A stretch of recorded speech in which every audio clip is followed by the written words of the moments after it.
Ty si za akú dlhú dobu nabrala 100 000 followerov? Môžeme sa baviť o týždni. Kde si nakúpila followerov? Väčšina ľudí dostane posmešky na začiatku. Keď potrebujú najviac podpory, keď majú najviac neistoty, keď už niekto sa tak rozbehne, tak tí ľudia už tak stichnú. Niekto riešil, že polonahé fotky na Instagram. Prečo mám svoje telo skrývať, keď som po tom tele túžila niekoľko rokov, budovala som si ho niekoľko rokov. Ak si nájdeš dobrého trénera, tak ťa naučí aj tej samostatnosti. Ak ti povie iba, že tu si spravil tento biceps a spravil to takto a ty to spravíš tak, jak opička, keď nevieš prečo, keď iba robíš, tak reálne nikdy samostatná nebudeš. Od malička som veľa jedla, ja som bola žrút. Zrazu som za deň zjedla misku zeleniny. Dostala som sa do veľkej poruchy príjmu potravy. Chcem pakovať ešte raz otázku. Že či teraz, keď pridávaš video, sa bojíš, že sa mu nebude tak dariť ako tým proste bangrom, čo si mala teraz poslednú dobu. Či máš pocit, že si musíš ako keby držať ten štandard, máš ten drive. Nenechaj nikoho a nič, aby ti to zabilo. Dostanete ďaleko. Už jediné, čo potrebuješ, že sa neopustiť, neponáhľať sa. Môžeš byť na seba hrdá, nech si na tej dobrej kolaji až vystrelíš na mesiac.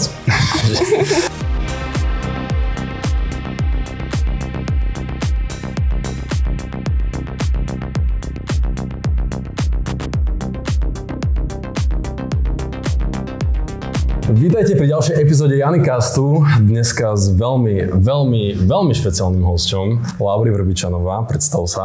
Ahojte, volám sa Laura Vrbičanová. Tvorím na sociálne siete fitness content a je mi cťou tu byť. Nie je cťou, že si prišla, pretože si merala celkom cestu z Liptovského Mikuláša, no tak ale hovorím si, že tento podcast bude niečo špeciálne, lebo jednak je veľa tvorcov fitness. Ale na tvoju tvorbu sa pozerám tak, že ty si tak dáš záležať na tých videách a to proste vidno. A ja som si aj dneska všimol, my sme točili aj tréning pred týmto. A ja som si dneska všimol, že si od mňa vypýtala tie zábery a že chceš si to sama strihať. Že nechceš, aby som ti to iba ja postrihal, ale aby si to sama vedela postrihať z tých mojich záberov, čo som ti spravil.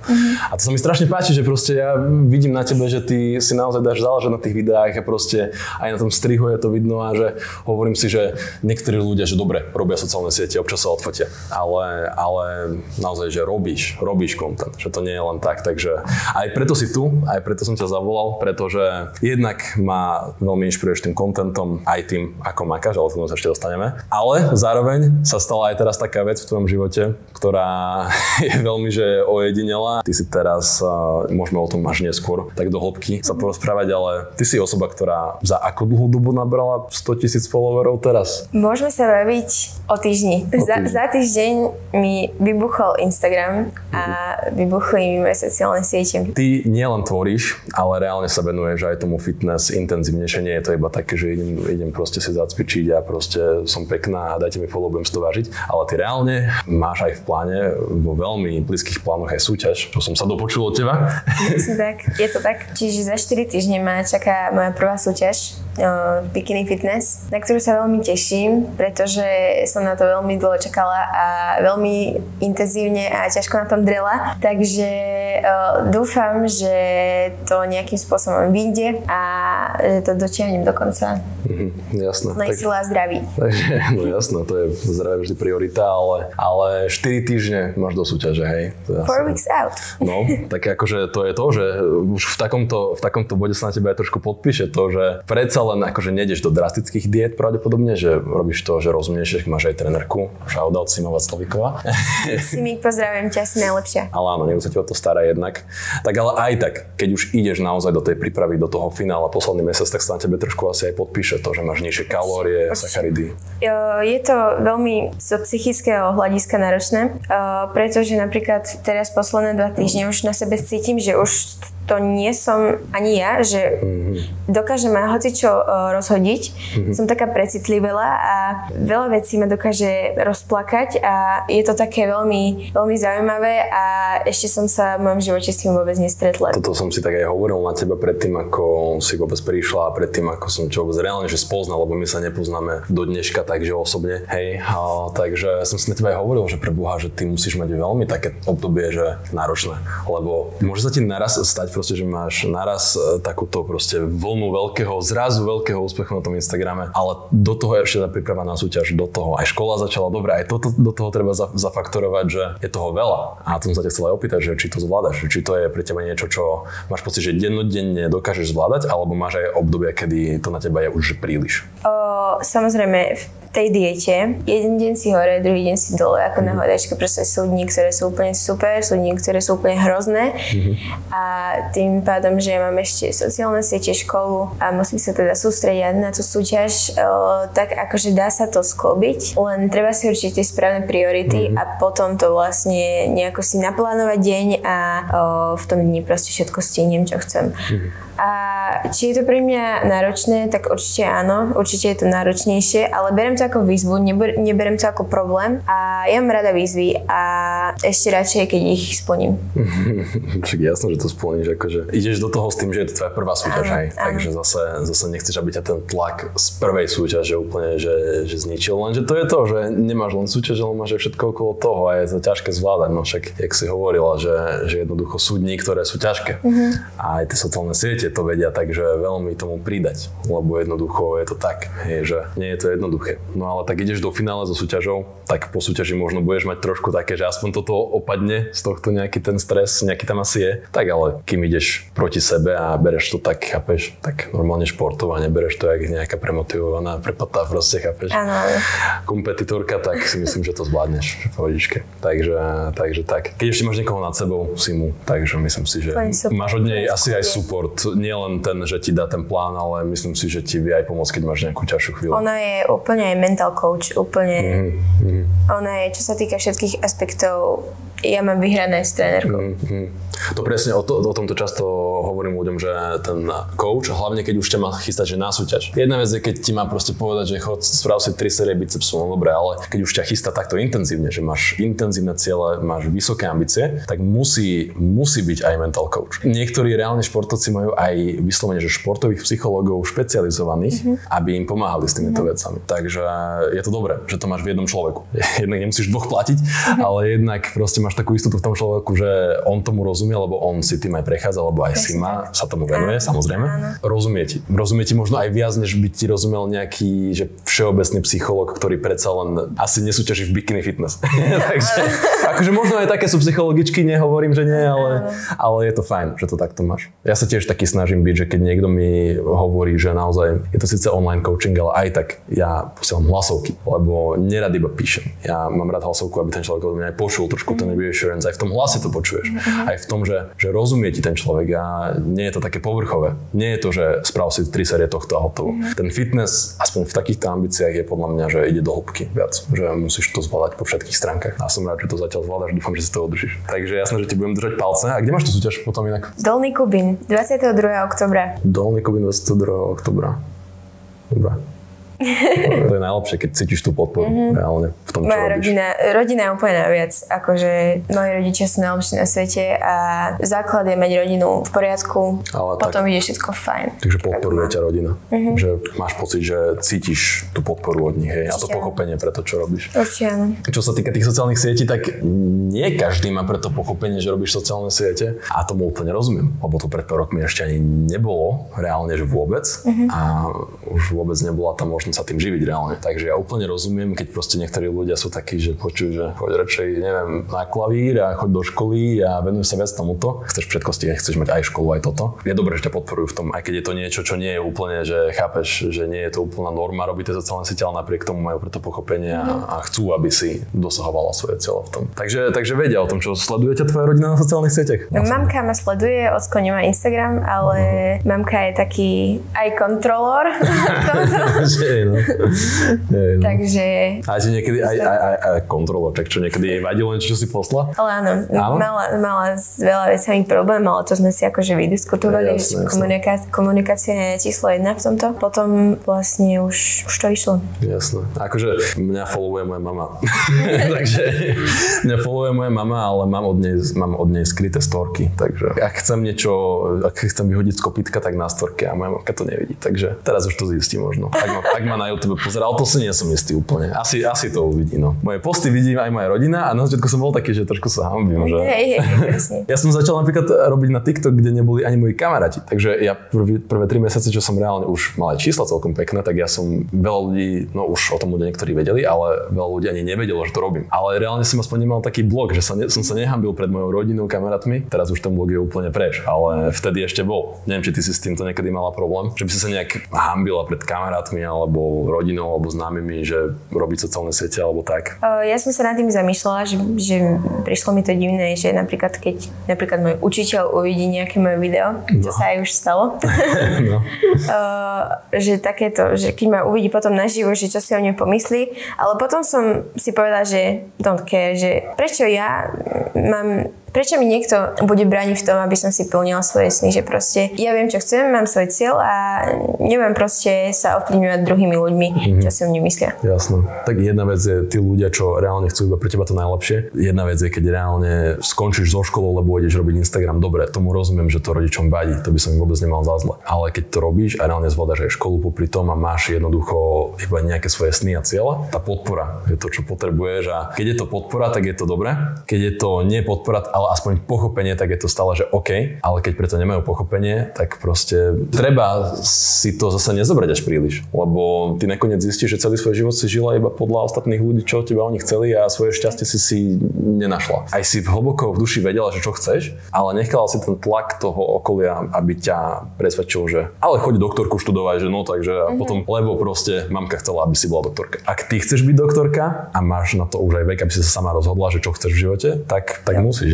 ale reálne odtiaľ potiaľ. Chceš si tých ľudí vypočuť, ak ťa reálne podporujú, ak sú pre teba to najlepšie, ale nechceš ich bez hlavou proste počúvať a ideš tým smerom, kým ťa oni proste hodia. V niektorých veciach si proste dupneš a povieš si, že chápem, ale už si chcem ísť trošku aj vlastným smerom a ty si za tými svojimi snami, no. A už vôbec nerieši to, keď sa ti niekto smeje, že cvičíš, alebo to už teraz sa ani nedieje moc, lebo už to je mainstreamovejšie, ale kedysi. Ale deje.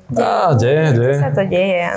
Jedným uchom, no druhým, akože vôbec si na tom nezakladám. A ešte v tomto bode stále, keď už reálne to máš tak posunuté, že už ideš aj na tú súťaž, už to je také, že už si v tom ďalej trošku. Lebo väčšina ľudí dostane posmešky na začiatku, vieš? Keď sa iba snažia presne vtedy, keď potrebujú najviac podpory, keď majú najviac neistoty, že či to naozaj v tom budú dobrí, tak vtedy najviac posmeškov dostanú. Ale keď už niekto sa tak rozbehne, tak väčšinou tí ľudia už tak stichnú postupne. Ale vždy sa nájdu nejaký. No. Ale to patrí k tomu. Napríklad ja som veľa negatívnej energie nemal. Ja až keď som prestal cvičiť, tak ma začali ľudia si do mňa kopať. Ale to preto, lebo vycítili, že teraz necvičia, teraz si do neho môžem kopnúť, že teraz je slabší mentálne. Keď už reálne sa od toho odosobníš a vôbec to neriešiš, tak zistíš, že je ti oveľa lepšie. Napríklad moje okolie malo strašný problém s tým, strašne každý niekto riešil, že proste dám polonahé fotky na Instagram, čo ani mne neprídu proste polonahé fotky. Ten, kto cvičí, to vie oceniť, dobre, a možno ten, kto necvičí, si povie, že toto je trošku prehnané, ale prečo mám svoje telo skrývať, keď som po tom tele dožila niekoľko rokov,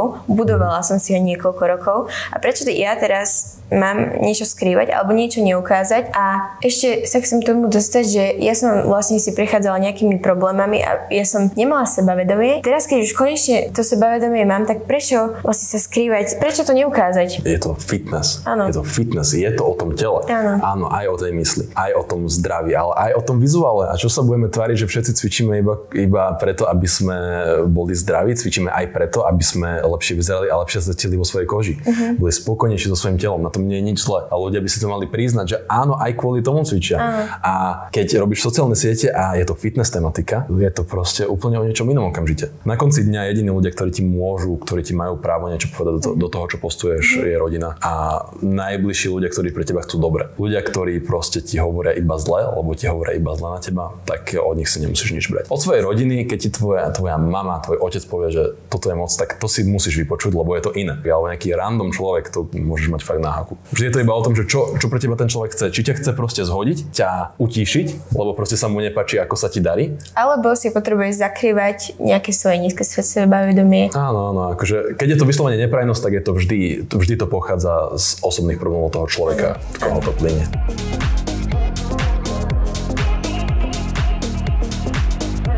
A vrátime sa trošku k tomu cvičeniu, lebo akože neviem, ako ty vnímaš svoju formu, akože tak, že či si so sebou spokojná s tým, jak vyzeráš, alebo stále máš si také, že nemáš dosť, alebo ako toto berieš, ale proste myslím si, že dalo by sa o tebe povedať, že máš veľa dievčat vysnenú postavu. To akože myslím si, že sa dá objektívne povedať, nie iba subjektívne, ale môžeš mať na to iný názor. Ty mi povedz. Či som so sebou spokojná, tak nikdy nebudeš so sebou úplne na 100% spokojný, nikdy sa to nedá a nikdy sa akože nepriblíži svojmu ideálu krásy, ale určite som vďačná za takú formu, akú mám. Však budovala som si to strašne dlho a želala som si to strašne dlho.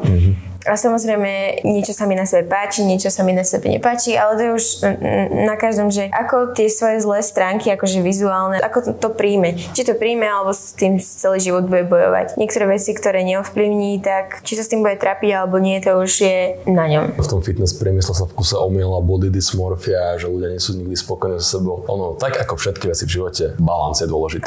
Nie, že body dysmorphia. Do nejakého bodu je dobré nebyť spokojný so sebou, ťa to ženie dopredu, alebo nikdy nechceš byť úplne, že totálne spokojný a teraz dobre, idem udržiavať. To potom tak ti zoberie ten oheň z toho celého, že ty sa chceš zlepšovať stále. Aj keď iba o 0,01% po 10 rokoch, že už iba po čiastočkách, ale chceš. V tom bode to nie je, že si nespokojná. Tak reálne ľudia, keď sú nešťastní, keď sa pozrú do zrkadla, tak to je až ten problém, vieš. Takže keď máš balans medzi tým, nie si nešťastná zo seba, ale nie si ani úplne, že chápeš, že complacent, alebo ako som to povedal, tak to je to, čo podľa mňa by mal človek mať. Takže tak, no len to je to, že to je priemysel postavený na tom vizuále a to je, vie to spadať veľmi rýchlo do nejakých vecí, vieš. A čo sa týka cvičenia, tak popíš trošku tú históriu svoju, lebo akože mňa tak zaujímalo, že ako dlho cvičíš. Tak vlastne už to bude tie 3 roky. 3 roky to reálne sú, lebo to je, že relatívne celkom málo. Akože ja cvičím 5, čo tiež nie je, že ultra veľa, ale 3 roky je, že kratučko relatívne. Na to, že ideš na súťaž, akože to je brutál. A ako si začala? No tak vlastne, ja som začala, vlastne od malička som ako keby nebola spokojná so svojou postavou a vždycky som mala voči sebe nejaké výhrady. Mala som problém aj s tým sebavedomím nízkym. No a prišla korona, to bolo také obdobie, kedy vlastne sme ostali doma a sme sa častokrát nudili. Začala som chodívať behať s maminou. Potom som cvičila tie Pamela Reif 5 minút 5 minute abs. Typické, no. Áno, chcela som aj teda teličky na bruchu. Potom som vlastne už začala sa tak obzerať a objavovať na sebe také tie nedokonalosti. No, tu by som chcela schudnúť, chcela by som mať užší pás, chcela by som mať menšie stehna a už som sa tak začala na sebe hľadať to zlé a potom som siahla aj na tú nutričnú stránku, kedy som vlastne si strážila aj stravu. Čiže ja som bola od malička, som veľa jedla, ja som bola žrút a zrazu som vlastne úplne vysadila sacharidy, bielkoviny, ja som úplne vysadila tuky. Nemala som absolútny prehľad o tej výžive a vlastne všetko som ako keby skrátila a nakoniec mi zišlo to, že som za deň zjedla misku zeleniny a pritom som odbehla 8 kilometrov a dávala som si ešte polhodinové kardia. Dostala som sa do veľkej poruchy príjmu potravy a teda mám to aj normálne diagnostikované ako mentálnu anorexiu, takže... Ale hej, inak to človek ani nevie ako a to tak dynamicky, tak rýchlo vie spadnúť do niečoho takéhoto. A je to strašne ťažké sa tomu brániť reálne, lebo ty reálne začneš s dobrým úmyslom, že niečo pre seba spravíš a nakoniec skončíš oveľa na inom mieste, než si chcela. Že si na tom reálne horšie, lebo v momente, čo to začneš takto príliš riešiť, tak zrazu zistíš, že veci, ktoré si na sebe nevšimala predtým, zrazu si všímaš, že tu by som chcela schudnúť, tu by som chcela a do nejakej miery je to v pohode a potom nakoniec zistíš, že skončíš s poruchou príjmu potravy. 90% ľudí, čo intenzívne cvičia, venujú sa aj tej strave, v nejakom bode sa stravovali úplne že zle, nezdravo a mysleli si, že to je dobre, ale nie. Ja som napríklad jedol tiež strašne málo, ale nemal som žiadnu poruchu potravy, ale ja som sa proste bál, že ale ja keď budem jesť viac než to, tak som si nerátal kalórie, ja som proste iba nejedol. Ale ja sa bojím, že naberem tuk. A to je proste taká iracionálny strach, lenže ty už to v tej hlave máš a dostať to z nej von je také ťažké. A reálne jediné, čo sa stalo, bolo to, že som nemal energiu, že som sa zle cítil, ale nebol som stále že anorektik, nebol som nič také. A keď už človek reálne spadne do toho, že je iba zeleninu, lebo počúva, že toto je zle, toto je zle a musíš proste byť, chápeš, na miskách zeleniny, tak zistíš, že si rozhačíš hormóny, si vo vývine, porobíš si problémy. Hej, že a to je dobré o tom rozprávať, lebo to vôbec nie je niečo, čo Ježiš, a tento človek aký má problém. Tak strašne veľa ľudí má problémy s jedením takýmto a prístupom k tej strave, že to je neuveriteľné až. V momente, čo začneš cvičiť, tak už na teba proste tlačia z hociakej strany, že čo máš robiť. Nakoniec ti z toho vyjde, že ešte nevieš, tak ti z toho vyjde to, že nemáš jesť proste, aby si bola vysekaná. No tak a ak sa z toho dostala potom, lebo očividne sa z toho dostala, lebo by si nevedela by si vybudovať toľko svalov na miskách zeleniny, takže povedz, ako sa z toho nakoniec dostala. Tak prvé, čo sme riešili, vlastne mamka sa o mne strašne bála, rodičia všetci sa o mne báli. Vravela, že sa aj strácam pred očami. Tak vlastne riešili sme to najskôr so psychologom, no a potom vlastne aj s obvodnou doktorkou, ktorá mi teda dala tvrdý režim necvičiť, čo pre mňa bolo úplne nepredstaviteľné. Aj pribrať pre mňa bolo úplne nepredstaviteľné, pretože som mala najnižšiu váhu 47 kg, čo na moju výšku je úplne chore. Jasne. A vlastne pomaličky potom sme sa dostávali na tú zdravú váhu, aj keď to nebolo vôbec ľahké, pretože ako ten organizmus stále bol zvyknutý chudnúť, tak to veľmi šlo pomaly a aj keď som fakt, že tej stravy mala úplne dostatok a bohatej, tak stále ten organizmus ako keby nechcel prijať toľko jedla a... Je to beh na dlhú trať. Áno. Lebo ono to tak je vo všetkom, že keď sa niečo dlho kazí, tak sa to potom aj dlho napráva. To nikdy to s takýmito vecami nie je tak, že ty to proste dobre začneš žiť za pohode. Nie, lebo to telo je veľmi flexibilné v tom, že ono sa prispôsobí hoci čomu. Že proste, kebyže sa neprispôsobí, tak ho podvyživíš tak, že proste, že chápeš, že zmizne. Ale ono sa prispôsobí, stále to nie je zdravé, ale prispôsobí sa a si nažive, stále ešte nejak funguješ. Ale nie je to zdravé. Ale potom, keď sa snažíš dostať naspäť, tak to je to, že to telo už potom ako keby ani nechce tú stravu tak ľahko prijať, lebo musíš ho ty naučiť, že to vlastne my toto chceme, že toto bude lepšie, lebo to telo sa natoľko prispôsobilo za ten čas, že už jednoducho nečaká, že dostane viac stravy. A keď ho dostane tej viac stravy, tak je prekvapené normálne, takže ani to nestraví často, alebo je z toho ťažko, že treba s tým telom tak opatrne a postupne narábať, lebo netreba mu dávať bomby, že teraz jem 5000 kalórií, teraz jem 1000 kalórií, teraz sekám, teraz objemujem, vieš, že proste... Treba ísť na to veľmi pomaly a postupne. Ja keď robím jedálničky, ja nikdy nerobím jedálniček taký, že vždy, keď niekomu robím jedálniček a meníme kalorický príjem vzhľadom na jeho cieľ, že buď naberať svaly alebo chudnúť, tu robím, že viac fáz. A nikdy mu nebachnem, že dobre, ideš chudnúť, dobre, tak tu máš chalan, 1800 kalórií, schudneš. Áno, schudneš a potom prestaneš chudnúť, zistíš, že hormóny máš rozhádzané, zistíš, že nemáš energiu, stratil si kopec svalov, metabolizmus sa adaptoval a už nemáš kam s tým ísť, už nemáš kam odobrať tie kalórie, tak už si skončil. Ani si neschudol, aj si stratil svaly, nič. Ale keď reálne dáš, že 2700, 2500, 2300, možno 2100, tomu telu si vôbec nedal takú pálku. A preto ja svoje jedálničky robím takto, že postupne. Nikdy nie je iba jeden kalorický príjem v jedálničku, viac. Ak si vypýtaš od trénera jedálniček, že počuj, že vedel by si mi online coach spracovať jedálniček na 4 mesiace a on ti dá, že dobre, tu máš proste tento jeden príjem, nemôžeš mať jeden príjem 4 mesiace. Nie. A už vôbec niekedy je príliš nízky, lebo si ešte aj zdravie rozhodíš. Vieš. A druhá vec je tá, že aj progres sa ti zastaví, pretože to telo sa adaptuje. Aj keď naberáš, dáš 3000 kalórií, nabereš nejaké svaly, dobre, ale to telo sa natoľko adaptuje na tie kalórie, že už ďalej nechce naberať. Takže aj z toho zdravia, aj z toho pohľadu toho progresu vždy je dobre robiť tie zmeny postupne a som rád, že sa to teda dostala. A ako dlho to trvalo? Trvalo to teda, ja som stratila aj to hormonálne ženské zdravie, ktoré vypadlo na rok vlastne a presne na akú dlhú dobu mi vypadlo, tak toľko som si ho znova naštartovala. Čiže je to fakt beh na dlhé trate s týmto, takže preto aj odporúčam babám najskôr si vyhľadať nejakú trénerku. Nehovorím teraz, že na dlhodobú spoluprácu, ale na tie 2 mesiace prvé tie také základy, aby proste mali vštepované a potom už na tom budovať, sama si možno niečo naštudovať. Ak si nájdeš dobrú trénerku alebo dobrého trénera, tak ťa naučí aj tej samostatnosti. Presne tak. Ak ti povie iba, že tu si spravil tento biceps a spravil to takto a ty to spravíš tak, jak opička, lebo to ti to povedal, že to máš spraviť, lenže ti nepovedal, prečo to tak robíš a reálne nevieš, že vlastne prečo máme takto zostavený tréning, prečo robíme tú techniku takto, prečo jem tieto veci a tieto nie. Keď nevieš prečo, keď iba robíš, tak reálne nikdy samostatná nebudeš. A keď máš dobrú trénerku alebo dobrého trénera, tak on na ťa naučí tej samostatnosti. A hlavne na začiatku je to dobré. Alebo aj keď nemáš peniaze na trénera, dajme tomu, že dobre, že začínaš, máš 16 rokov, že dobre, že si na briga, takže nemáš ani na toho trénera peniaze, lebo ty stoja už dosť niekedy. Nájde dobrého, či už online alebo osobného kouča a jeden tréning, 2 tréningy alebo jednu konzultáciu, 2 konzultácie, ale proste iba s ním preber tie základné veci a minimálne od tých veľkých prúserov ťa to zachráni. Presne tak. Lebo kebyže ja s niekým sa hodinu porozprávam, s niekým rozumným, predtým ako začnem cvičiť, okamžite mi to ušetrí kopec času, čo som stratil hľadovaním, čo som stratil úplne nezmyselnými vecami v tréningu, v strave, vo všetkom. Takže treba niekoho mať. Preto robím aj online konzultácie, lebo verím tomu, že tá konzultácia vie tým ľuďom pomôcť za malé peniaze. Ľuďom, čo si to nemôžu dovoliť. Ja mám 15 eur za pol hodinu. Na linku v mojom bio sa môže hoci kto prihlásiť. Viem, že niektorí ľudia jednoducho peniaze na trénera nemajú a chcem im stále pomôcť. Takže ja sa s nimi porozprávam a čo najviac im poviem.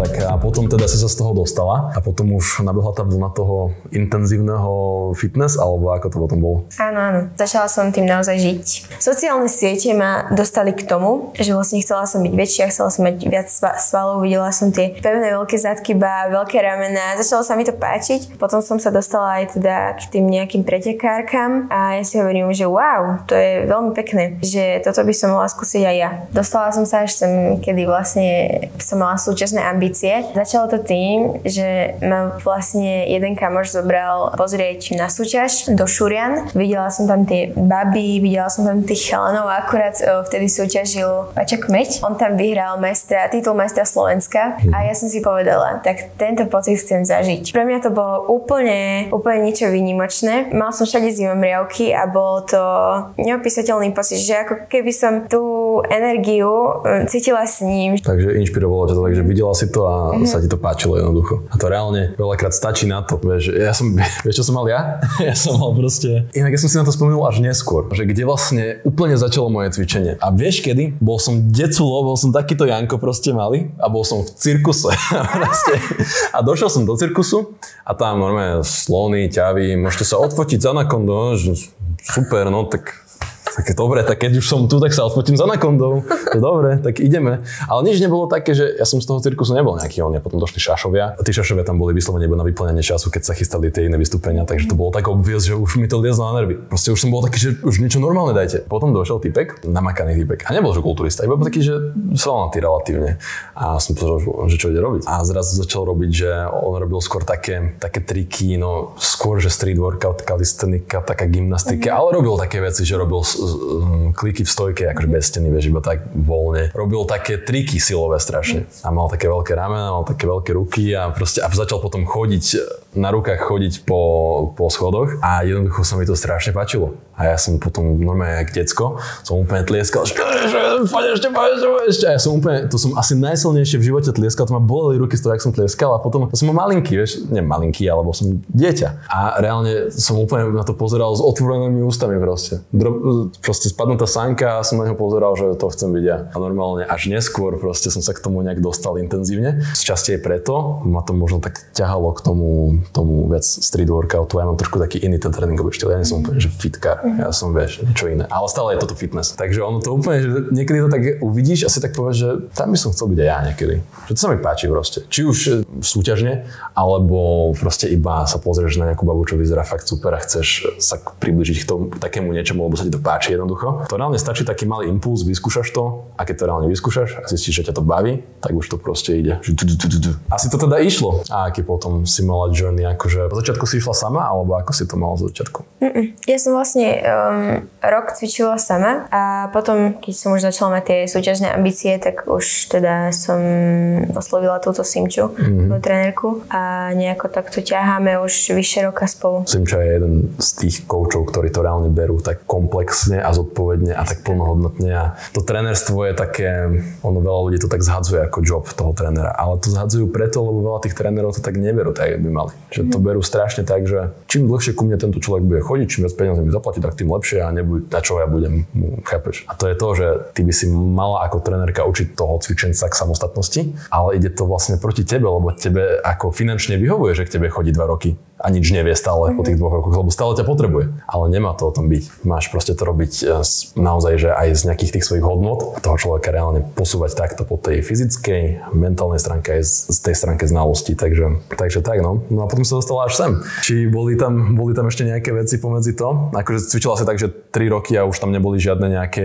prestávky pomedzi to alebo tak? Že už si proste išla? Taká, že intenzívna prestávka, že by som si musela dať pol roka pauzu, vôbec neklopem. Že zatiaľ také problémy sa mi nestali. A ja sa za teba zakopem, lebo to fakt, že to bola škoda pre teba, strašne si rozbehnutá, vieš. A to je ten reminder, že to robím tou správnou cestou a robím to so zdravím. Áno. Preto sa to dá takto dlhodobo. Ľudia, čo idú bomby, čo už sa týka tréningu, alebo tá súťažná kulturistika, aj čo sa týka toho dopingu a tak, ty nevidíš proste, to hovoril Erik, keď tu bol, Erik Benikovský, že ty nevidíš na Olympii typka, čo dáva gram trembolónu, aj keď by proste bol obrovský za chvíľku, ale za chvíľku by bol aj na urgentnom príjme so srdcom, vieš, že proste, a to už je extrémny prípad, ale aj čo sa týka tej stravy a toho cvičenia, že nebavíme sa to v žiadnom dopingu, samozrejme my dvaja, ale aj čo sa týka tej stravy, tak extrémne diety zase potom majú extrémne odpovede toho tela. Extrémny tréning má extrémnu odpoveď toho tela. Že jednoducho, ja sa nebudem tváriť, že som to vždy robil zodpovedne, ja som proste sa opúšťal v tom tréningu často, lenže to telo ti dá nejaký signál časom a naučí ťa to niečo, ale je ešte lepšie, keď nečakáš na ten signál, ale už od začiatku to robíš zodpovedne a tak, aby sa ti nič nestalo. Takže preto som si zaklopal na stôl, lebo si máš klopať na drevo a nechcel som teraz riskovať náhodou, že náhodou niečo by sa stalo, kvôli čomu by si musel dať pauzu. Dúfam, že budeš cvičiť, že dovtedy, kým ťa to bude tak naplňať, jak teraz. Takže aby ti nič nezoberalo z toho tú radosť, vieš, lebo je to naozaj. Máš v tom vášenie, ja to vnímam tak, z teba to tak, aspoň tá energia ide, že máš v tom vášenie. Máš ten drive, vieš, takže nenechaj nikoho a nič, aby ti to zabilo proste, lebo dostanete ďaleko. To je proste vidno už teraz. Už jediné, čo potrebuješ, že sa neopustiť a neponáhľať sa. Dať tomu ten proces a tak, vieš. Ja som na svojej prvej súťaži skončil posledný. A čo, vieš? A to nebola kulturistika, dobre, to bola silová súťaž. Ale tiež som tam išiel tak, že aj by som mohol niečo spraviť a došiel som tam a obrovskí borci, proste a proste bomby tam išli. A ja som bol taký, že dobre, odrobím si svoje. A posledný, a čo? Vieš, to si musíš častejšie v živote hovoriť, že a čo? A proste, že idem na tú súťaž a spravím to najlepšie, ako to ja viem spraviť a skončím buď na vrchu niekde, alebo v strede, alebo na spodku niekde, ale a čo? Vždy to je iba pozitívum pre mňa. Je to iba o tom, že ak si to zoberieš, vieš. Chceš časom potom aj tie výsledky dosiahnuť, len aby tá psychika si z toho brala vždy len to dobre. Len tú skúsenosť a len proste tú radosť z toho cvičenia a z toho procesu celého, vieš. Nie je to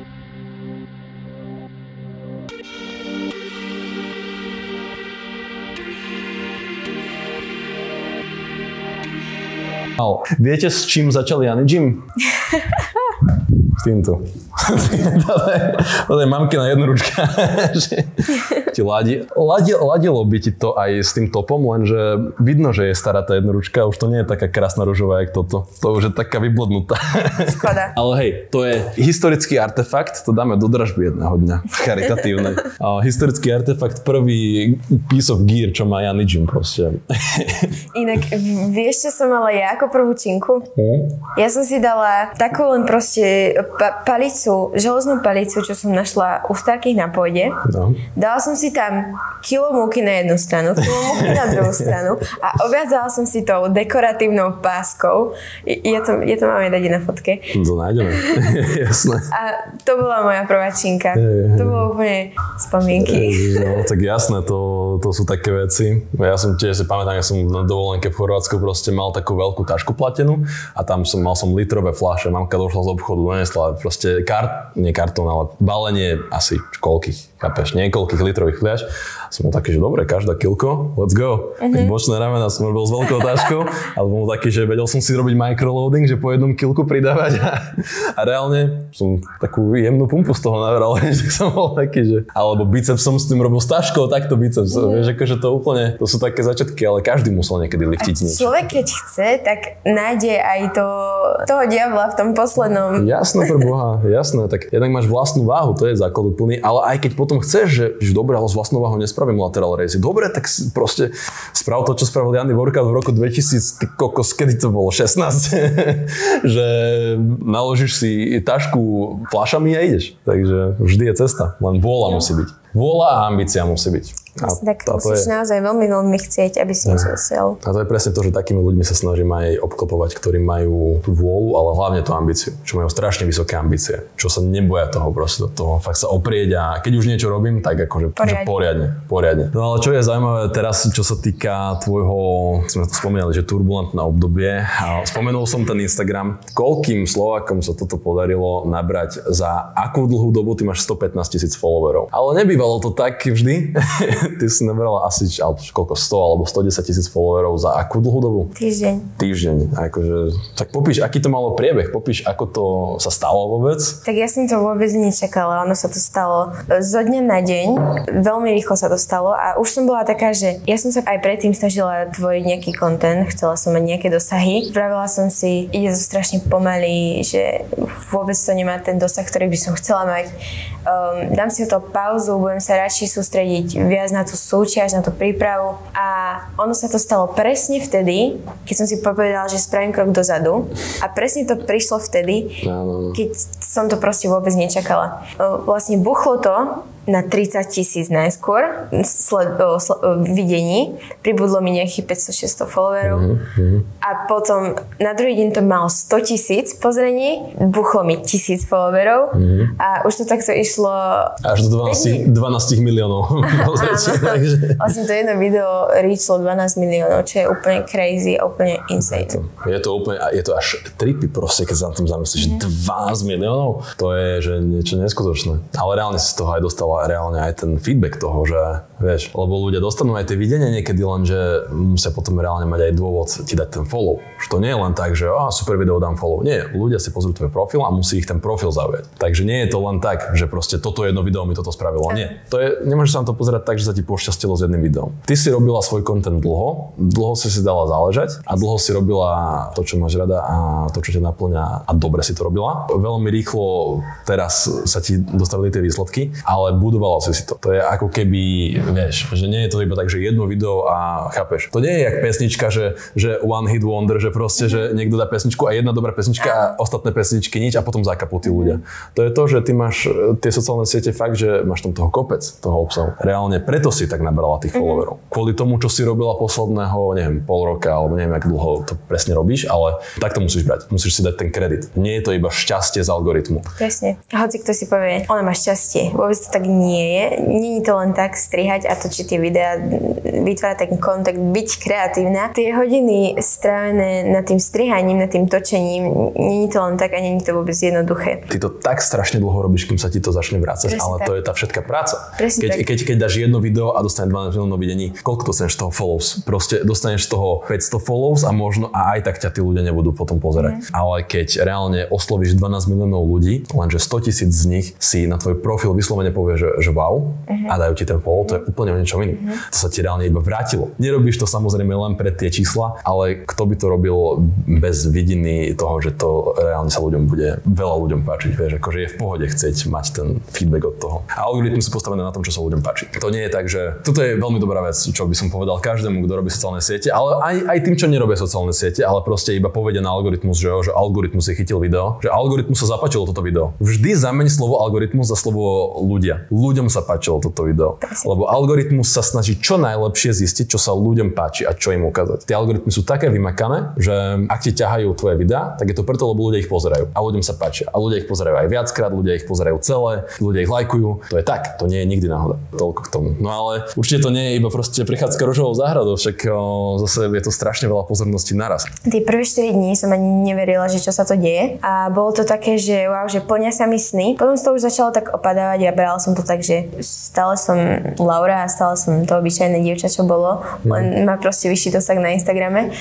Ale tá negatívna stránka toho je taká, že cítiš tam taký ten tlak a tú zodpovednosť tých ľudí, že proste tí ľudia od teba niečo očakávajú. Čo ak nenaplním ich očakávania? Ale povedala som si, že na čo sa budem stresovať takýmito vecami, že proste ja si len píšem svoj príbeh, mám svoj cieľ a idem si pomaličky krôčik za krôčkom. nebudem si robiť nejaké veľké problémy s tým, že čo si teraz vlastne o mne ľudia myslia. Každý človek má nejaký bod, v ktorom je to na neho, že to už je akože dosť. To už predsa len akože sú to skutoční ľudia. Je to iba číselko, áno, ale zároveň to nie je iba číselko, že naozaj nie je až taká sranda zase. Čo sa týka tých hejtov, tak prvé hejty boli také, že kde si nakúpila followerov. Toto ma tak s prepáčením nasralo. Fakt?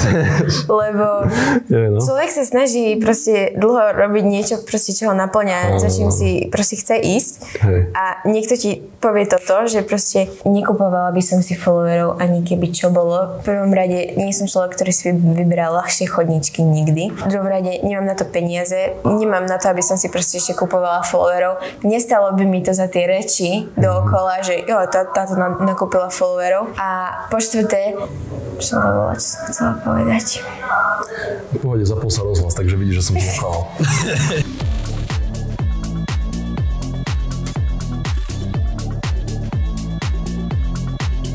Mohli byť strašne silná osoba mentálne a ja tomu reálne verím, že si, pretože keby nie si, tak v takom bode, že to, čo sa tebe stalo, tak by si sa zlakla toho, že vôbec máš toľko pozornosti, hej. A nie, že by si to embraceovala, že by si ďalej postovala, vieš, že ty by sa zlakla, by si prečítala toľko negatívnych komentárov, aby ti ľudia hovorili, že ty tam máš hejty. A niektorí ľudia sú trošku silnejší mentálne, niektorí trošku slabší, niektorých jeden negatívny komentár im celý deň zrujnuje, chápeš? Tak si predstav, čo by sme robili my dvaja napríklad. Ja tam mám tiež negativitu. Úplne najlepšie je to vôbec ani nečítať. Lebo v tom bode si úplne istá, že ťa to nejak neovplyvní. Ale aj keď si to prečítaš, tak dobre, keď už si to prečítaš, tak musíš fakt, že byť silná v tom, že absolútne to neriešiť a zasmiať sa na tom je úplne najlepšie. To väčšinou som robil ja. Ale keď ja som necvičil a reálne som už nemal tie svaly, že som ich strašne veľa stratil, všetky v podstate. A do toho si ľudia vedeli kopnúť, lebo vycítili proste tú vulnerable, tú zraniteľnú pozíciu moju, tak to strašne využívali. A ja som vtedy aj ťažšie bral. A tam sa preukázalo to, že nebol som až taký nepriestrelný, ako som si myslel. Takže treba zostať proste nepriestrelný a treba si to tak uvedomiť, že fakt ja budem strácať svoj čas a energiu touto negativitou, keď môžem investovať do niečoho úplne zmysluplnejšieho. Ale ja stále nedokážem pochopiť a uveriť tomu, že akí sú ľudia proste hnusní a ako dokážu proste ubližovať druhým. Že to je úplne pre mňa nepochopiteľná vec. A ja by som si to v živote nedovolila napísať hejt alebo povedať niekomu niečo do očí. Mám nejaký dôvod písať to proste na verejnosť a aby to proste každý videl. Nad tým mi zastáva úplne rozum. Vieš, nad čím mne zastáva všeobecne celý život rozumie, ani niečo sa týka sociálnych sietí. Ako môže niekto na niekoho a úplne hocikto na hocikoho povedať, že je škaredý a povedať mu to do očí, to je úplne, že to, jak môžeš, jak ti to vôbec tvoja hlava, svoje svedomie dovolí niekomu do očí povedať toto, alebo mu to dať nejak silno najavo, alebo aj keď to nepočuje ten človek, ale proste, ja som vždy bol taký, že aj keď niekto hovoril, že proste, že chápeš, bavia sa ľudia o niekom, kto tam nie je a proste povedia, že tam tá baba, tá Manuela, no tak tá je dobre špatná, ja som bol taký, že ty kokos, ale to je také uncalled for. A že aj keď to ten človek nepočuje, tak proste to je také, že ako to môže tebe nebyť proste ľúto proste niekomu povedať, chápeš? Možno to vyplýva z toho, že som si kadečo vypočul, keď som bol malý a tak, od ľudí na základke a tak, keď som bol decko, ale proste mne to príde ako niečo neuveriteľné, že jak môžu mať tí ľudia v sebe toľko nenávisti, že úplne, že nevyvolane iba tak na teba tlačia tú negativitu a tie. Za tým sa skrýva ich slabosť alebo proste niečo, čo nemajú v živote vyriešené. Vždy to tak je, vždy to prichádza z toho vnútra. A máš pocit, že to zvládaš dobre? Takže keď sa tak na to pozrieš teraz, nie že spätne, lebo je to stále aktuálne, ale že... No akože zanechá to vo mne nejaký ten pocit, nejaký ten zlý pocit alebo tú stopu, ale snažím sa to tak filtrovať od seba a snažím sa na to nemyslieť a nejako to nebrať ako úplnú tragédiu. Dobre si povedala, že si stala tá istá Laura, že proste nič sa nezmenilo, nič sa nezmení, ani keď máš 1 000 000 followerov. Presne tak, celé to budem ja. Áno. A teda stále budem nohami na zemi a... Tak by to aj malo byť, akože u niektorých ľudí sa zmení ich ego a tieto veci, ale keď dokážeš to udržať, že si to stále tá istá ty, tak ani tá negativita sa k tebe nedostane toľko, lebo jednoducho vieš, že sa neprispôsobuješ nikomu, že si to stále ty. Či už máš 1 000 000, či už máš 100 000, alebo či už máš 1000, či už ti zmazali Instagram, lebo proste niekto ti ho hackol, hej, a ideš si ho budovať od nuly. Je to úplne jedno, že proste vždy to budeš ty a vždy budeš milovať ten fitness. Vždy to budeš mať ako vášeň. Ja vždycky hovorím, že keď má preto človek vášeň, disciplínu, konzistentnosť, tak vždycky dosiahne to, čo chce. chce a musí veľmi, veľmi chcieť. Musí tak veľmi chcieť, že preto spraví úplne maximum a spraví preto úplne všetko a vtedy sa mu to splní. Že koľko ľudí uspeje v niečom, čo reálne ich absolútne vôbec nebaví a nenaplňa. Dobre, všetko, čo robíš, sú tam aspekty toho, čo sa ti nepáčia. Dobre,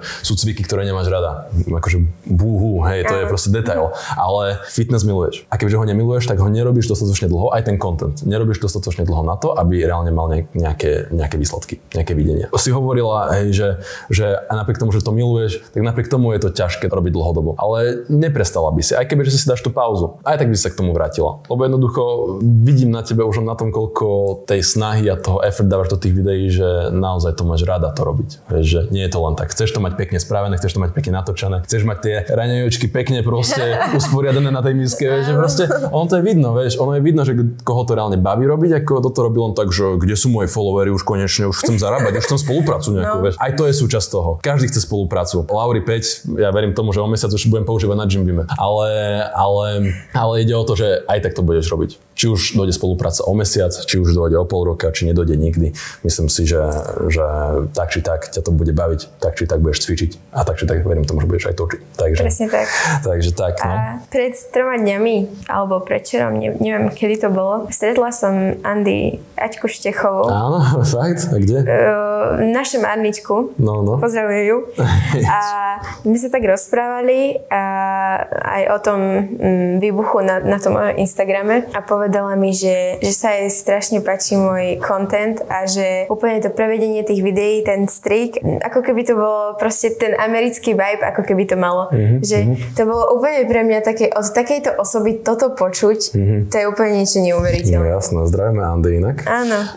Zdravíme veľmi pekne Andy, lebo Andy je presne tiež osoba, ktorá jednoducho ten obsah takej vysokej úrovni robí a robí to aj z tej vášne. Jednoducho, kebyže ju to nebaví, kebyže to nemá nejaký hlbší zmysel, kebyže proste to robí len preto, aby bola slávna alebo mala peniaze alebo niečo, tak by to nerobila s takou láskou ten content. A to je presne, to cítiš aj z jej contentu a preto ju tí ľudia tak zbožňujú. Lebo je autentická, to je jedna vec, alebo do toho contentu dáva strašne veľa.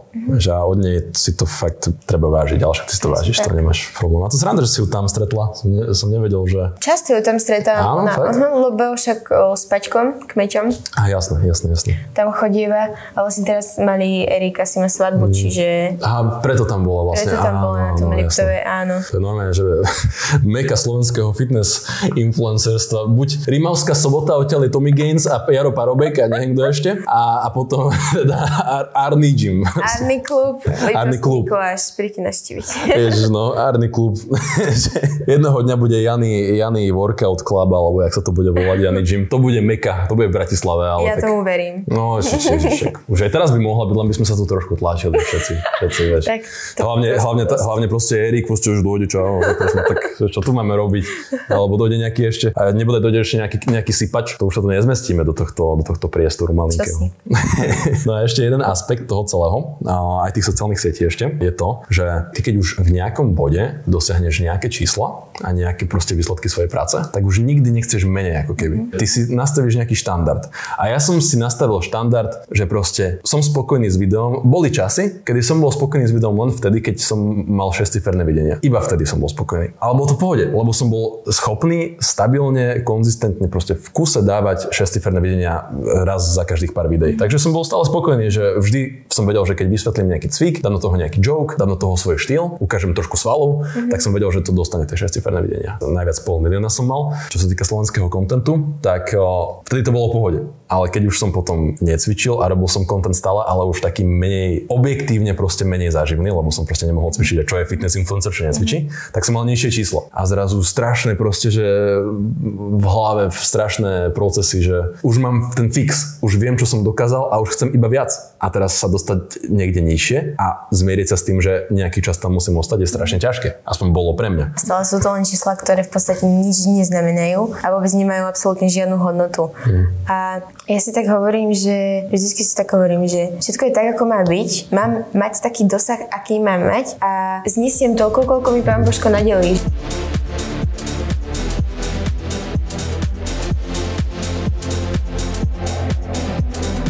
Chcem ešte raz otázku.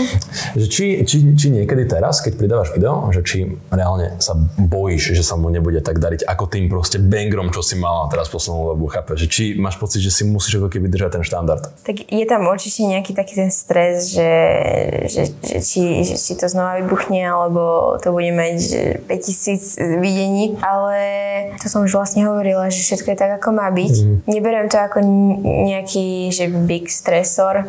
Čo má prísť, príde. Ja iba to chcem povedať, že aj keby, že ťa to niekedy tak dostane trošku, sa pristihneš pri tom, že do keľu, že mal som tam 100 000 a teraz tam mám 50 000. Hlavne, aby ťa to nebrzdilo. Hlavne, aby si nenechal ten tlak, aby ťa reálne brzdil, aby si nikdy nebola v pozícii, kedy nepostneš video, lebo sa bojíš, ako sa mu bude dariť. A aby si nikdy nebola v pozícii, to je inak veľmi dobrý ukazovateľ toho, že si trošku už sa tam zašla, kedy postneš video a refreshuješ. Refreshuješ, koľko má lajkov. A už má 100, a už má 120, a už má 130. Nebudeme sa nikto tváriť, že z toho nie sme guilty, lebo to je dopamin, proste ti to strašne bucha do hlavy, že yes, že 150, 200, 300. Super. A proste refreshuješ a nič ti to nedáva, len proste... Len dopamín, instantný. A zároveň je to také, že keď náhodou sa mu nedarí, tak si taká, že prečo tam ešte stále nie je 100 lajkov? Však už je to 10 minút, už by tam malo byť 100 lajkov. A o čom to potom nakoniec je? Tá tvorba kontentu úplne potom odídeš od tej vášne k tej veci. A prejde to k tým číslam a k tomu riešeniu a k tým stresom a k tomu proste, že závislosti na tom reálne. Tak je len tak, že ak sa niekedy pristihneš pri tom, moja rada pre teba a pre všetkých, čo niečo robia a nielen pre ľudí, čo robia fitness a čo robia content, všetci, čo pridávajú na Instagram, tam vidia, koľko majú lajkov. A ľudia reálne stresujú strašne, že aj keď sú to len kamaráti, či budem mať 50 lajkov, alebo 10 lajkov, alebo 15 lajkov, alebo 100 lajkov, je to úplne jedno proste. Je to úplne jedno. A to len to, že pre teba bude strašne ťažké mať na nejakom ďalšom videu proste 1 milión, 2 milióny a takto a hlavne sa na to nefixuje, vieš. Ber to iba ako jackpot, ale proste nejde o to proste, že jedno video vybuchlo, ale ide o tú prácu, ktorú si robila doteraz a ktorú budeš pokračovať v nej ďalej. Takže aj keď nebudeš mať 600 000 lajkov na ďalšom videu. Aj keby, že už nikdy to nemáš. To neznamená, že sa proste nebudeš posúvať. Takže tak, no. Ja ťa inak obdivujem, že to zvládaš, lebo nepoznám človeka, čo proste by bol v takej situácii a zvládal to reálne pohodičke. Ľuďom stačia iba tie sociálne siete na to, aby sa zosypali často, že koľko vidíš zbláznených influencerov. To sú ľudia, ktorí potrebujú stále to výslenie, potrebujú tie čísla, potrebujú toto a do toho nespadni, že rob to, čo máš rada. Dávaj do toho srdce. A to je proste číslo 1. Dávať do toho srdce a svoju vášeň. Takže drž sa toho, aj keď sa o 5 rokov tvoj content trošku zmení, že už nebudeš robiť toto alebo budeš robiť niečo iné, tak vždy rob to, čo proste teba naplňa ako toho tvorcu. A potom je to oveľa ľahšie byť autentický v tom. Toto je symbol statusu dneska, mať followerov a mať lajky. Proste, že kašlem na to. budem hlavne cvičiť. A hlavne robiť to, čo mám rád. A preto je dobré, že sa stále sústredíš na to cvičenie, že len kvôli tomu, že ti začali isté siete, sa nebola taká, že tak ja už nepotrebujem ísť na súťaž, tak ja budem robiť videjka radšej, vieš. Pre mňa teraz priorita súťaž a na to sa budem aj fokusovať. A možno zistíš po prvej súťaži, že je to úplne vážne pre teba. Nejdem to vyhrať, lebo však budem v kategórii juniorky. Tam sú baby, ktoré cvičia niekoľko, 7-8 rokov a ja vlastne cvičím len 3, takže budem mať obrovskú konkurenciu, lebo nerobia dorast na jeseň, ale plánujeme ísť aj teda na jar, ale uvidíme, ako zdravie dá, ako pán Božko dá. Dôvod, prečo som ťa zavolal do podcastu je hlavne ten, lebo to naozaj obdivujem, že to si schopná zvládať a že vyžaduje si to jednak tú fyzickú silu v tých tréningoch, samozrejme jasné, ale tá mentálna sila je ešte o to silnejšia. Lebo je to prepojené, samozrejme, ale v dnešnej dobe strašne veľa ľudí má tú fyzickú silu, ale tá mentálna sila ich presne brzdí v tom, aby sa dostali naozaj tam, kam chcú, vieš. Že reálne dnes, áno, môžeš aj proste kadiak makať, ak chceš, ale jednoducho, ak tá hlava ti neslúži a tá mentalita nie je správna, že tá hlava ti neslúži tak, by mala, tak ťa to zničí proste mentálne. Ty začneš proste mať psychické problémy, ten stres ťa začne ničiť, budeš mať pocit, že nevieš kam skôr skočiť. A to je presne to, čo ja sa budem modliť, aby si proste všetko zvládla tak je doteraz a takisto zvládla doteraz, tak to si myslím, že je brutál. Všetci sme len ľudia, nikto nie je taký, že by nemal horšie dni, ale už len to, že si tu dobu a že si sa nestiahla ďalšej príležitosti, čo máš v živote, tak už len to je ukazovateľ toho, že napriek aj tej negativite, aj tým nemiestnym správam, aj proste všetkému zlému, čo tá pozornosť prinesie, tak napriek tomu si zoberieš len to dobre a ideš si zobrať čo najviac z tej príležitosti, čo si dostala teraz aj na tých sociálnych sieťach, aj skrz tú súťaž, aj všetko. Takže len to ti chcem povedať, že ďakujem, že si prišla, ďakujem ti veľmi pekne, že som sa s tebou mohol porozprávať o tomto, lebo bol to pre mňa veľmi zaujímavý talk, lebo málo kto sa ocitne v takej situácii a môžeš byť na seba hrdá a verím tomu, že budeš na seba hrdá po súťaži, budeš na seba hrdá už aj pred súťažou, pred tým, ako vôbec budeš vedieť, ako to dopadlo, pred tým, ako čokoľvek bude. Budeš vedieť, že to toho dala maximum, že si nenechala nič iné, aby ťa z toho zhodilo z tej cesty, z tej dobrej kolaje, čo máš a nech si proste na tej dobrej kolaji až kým vystrelíš na mesiac. Takže budem ti držať palce. Veľmi si to vážim. Ďakujem aj ja. Za malo. Fakt za malo. Ďakujem vám za vypočutie podcastu, ďakujem vám za pozretie podcastu, kdekoľvek to už sledujete, počúvate. Veľmi pekne ďakujem, že ste sa zasadli až sem a určite sa tešte na ďalšie epizódy. Som si istý, že na mojom profile ešte Lauru uvidíte. Vidíme sa v ďalšej epizóde Janikastu, vidíme sa v ďalších videjkách a choďte dať follow Laure, pretože si to zaslúži a dajte jej podporu. Ďakujem a vidíme sa v ďalšej epizóde. Čauko.